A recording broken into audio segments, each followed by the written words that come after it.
Student अब हम जो हमारा यूक्लिड डिवीजन एल्गोरिथम है उसका यूज करेंगे, और जो हमें दो गिवन नंबर हैं, आप देखेंगे जो नंबर है वो बहुत बड़े नंबर हैं। जैसे कि हमने जो नंबर लिया है वो कितना है 4052 एंड 12576, ये दो नंबर हैं, राइट। हमें इन दोनों जो आपके ये दिए गए यहाँ पे उनका हमें HCF फाइंड करना है। तो हम यहाँ पे देखिए किस तरह से आप करने वाले हैं, राइट।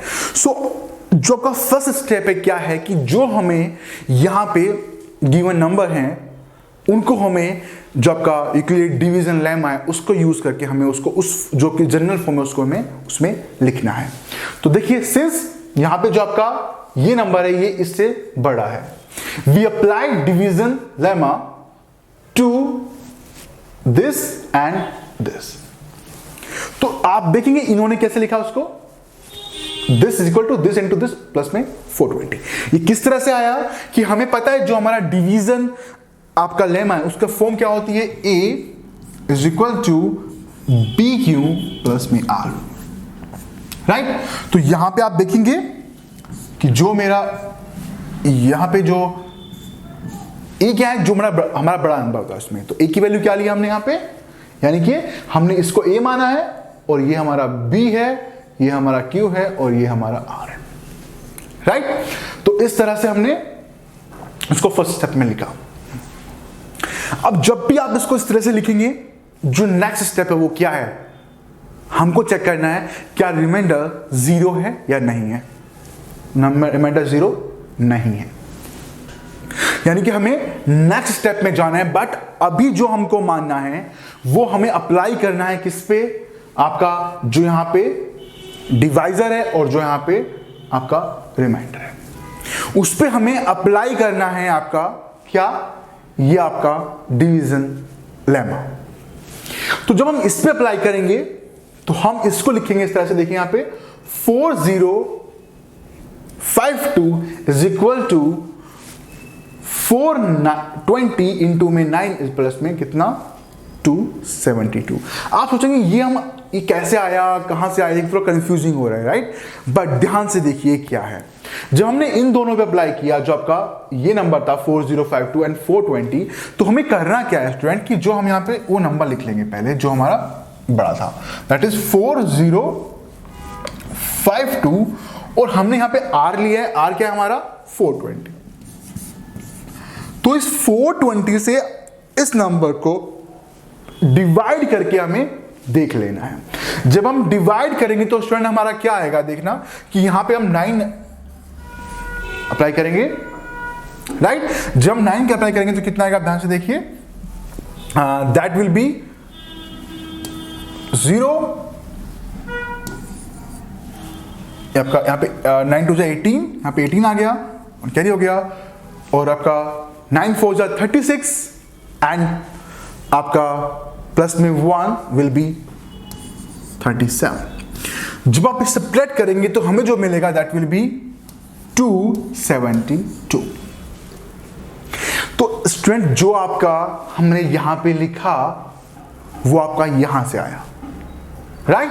ये आपका डिवाइजर, ये आपका डिविडेंड, ये आपका कोशेंट, ये आपका रिमाइंडर। तो हमने इसको इस फॉर्म में लिखा। फिर चेक करेंगे क्या रिमाइंडर 0 है, नहीं, रिमाइंडर 0 नहीं है।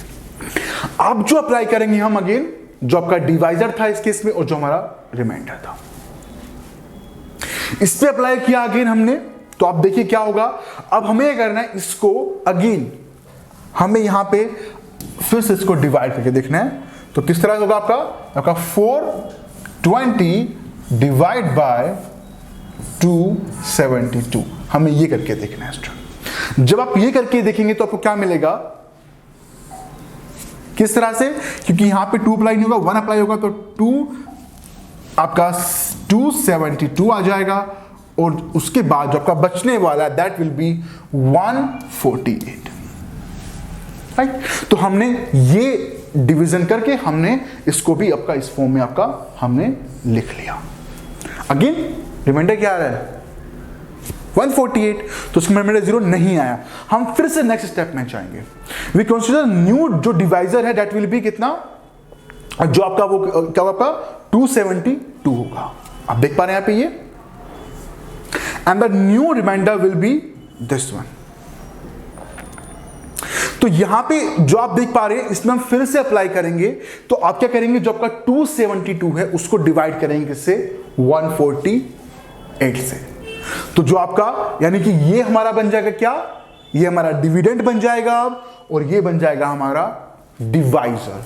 आप देखेंगे यहां पे, जो आप यहां पे देख पा रहे हैं कि जो 272 है that is equal to 148 into में 1 प्लस में 124।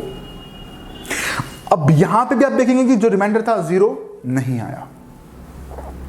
अब क्या करने वाले हैं, अब ये होगा हमारा नया डिविडेंड जिसको हम डिवाइड करने वाले हैं, और ये होगा हमारा नया डिवाइजर। हम फिर से इस पे अप्लाई करेंगे डिवीजन लेमा। सो हमें क्या मिलेगा, that is 148 is equal to 124 plus में इंटू में 1 प्लस में 24। तो यहां पे आप देख रहे हैं कि यहां पे हमारा 0 नहीं आया स्टूडेंट। हमें यहां पे एक चीज ध्यान रखनी है कि आप जो हमें नंबर हम ले रहे थे, यहां पे नंबर क्या था आपका, ये 2 नंबर थे, दैट इज आपका 12576 और दूसरा था हमारा 405652, राइट। तो ये पेयर भी यहाँ पे लिखते चलेंगे। अब इसके नेक्स्ट स्टेप में जो पेयर आया वो क्या था, जब हमारे यहाँ पे ये हमारा बचा और रिमाइंडर यहाँ पे 0 नहीं बचा था, राइट। तो ये हमारे ये 2 पेयर आए थे। कौन से पेयर थे हमारे, 4052 एंड आपका 420। आपका उसके नेक्स्ट स्टेप जब हमारा अगेन हमारा ये 0 नहीं बचा था, तो इस स्टेप के लिए हमारे जो 2 पेयर थे वो क्या थे, आपके 420 और आपका 272।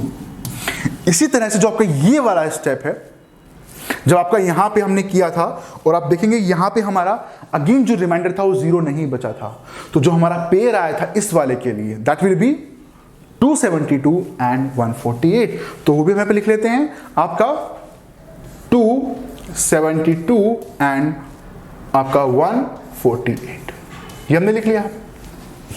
इसके बाद जो हमने इस पे अप्लाई किया था, तो हमारा जो नेक्स्ट पेयर था वो क्या था आपका 148 एंड 124।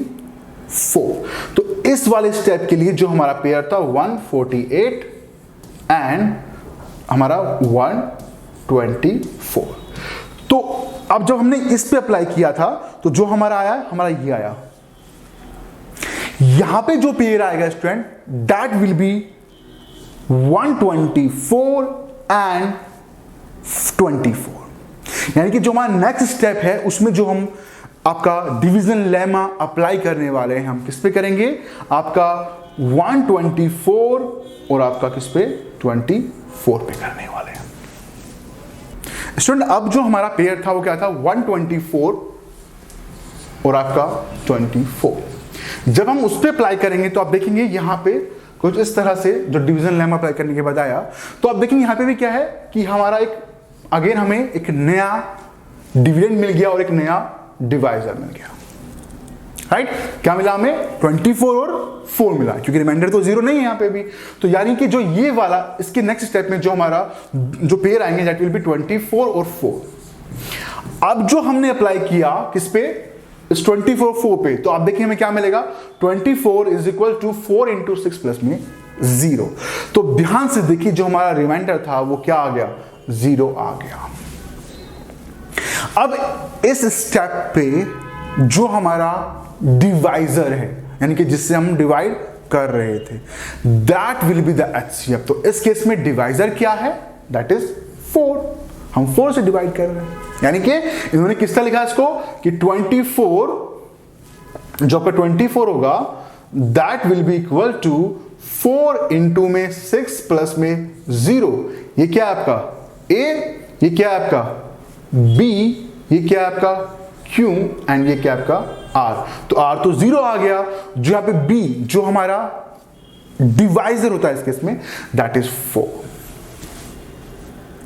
तो इस तरह से हमारा जो 2 नंबर थे उनका जो एचसीएफ आया वो कितना आ गया, 4 हो गया। जब भी रिमाइंडर 0 आएगा उस स्टेप पे आपको क्या चेक करना है कि मेरा डिवाइजर क्या था, मैं किससे डिवाइड कर रहा था, वही मेरा यहाँ पे एचसीएफ। और जो हमने एक और चीज जानी थी वो क्या थी, तो यहाँ पे तो क्या है कि हमारा डिवाइजर इसका निकल के आ गया, 4 निकल के आ गया। बट जो हमारी डिफरेंट स्टेजेस पे हमने जो पेयर ऑफ नंबर हमने लिए थे, राइट, जो हमारी फर्स्ट स्टेप, जो हमारी आगे जो स्टेजेस थी उन पे आप देखेंगे कि जो यहाँ पे जितनी भी स्टेजेस थे, यहाँ पे क्या था आपका 24 और 4, उससे पहले क्या था आपका 124 और 4, उससे आपके पहले क्या था आपका 148 और 124, उससे पहले आपका क्या था 272 एंड 148। तो जितने भी आपके पेयर निकल के आए थे उन सभी के सभी का जो HCF होगा वो क्या होगा, सेम होगा, इक्वल होगा, and that will be equal to the 4। तो इस तरह से हमने जाना कि हम किस तरह से जो आपका डिवीजन एल्गोरिथम है उसका यूज करके हम दिए गए 2 नंबर का HCF फाइंड कर सकते हैं, राइट। और हमने उसमें जो डिवीजन लेमा था, जो आपका यूक्लिड डिवीजन लेमा था, हमने उसका भी यूज किया और हमने जाना कि हम किस तरह से उनका HCF फाइंड आउट कर सकते हैं।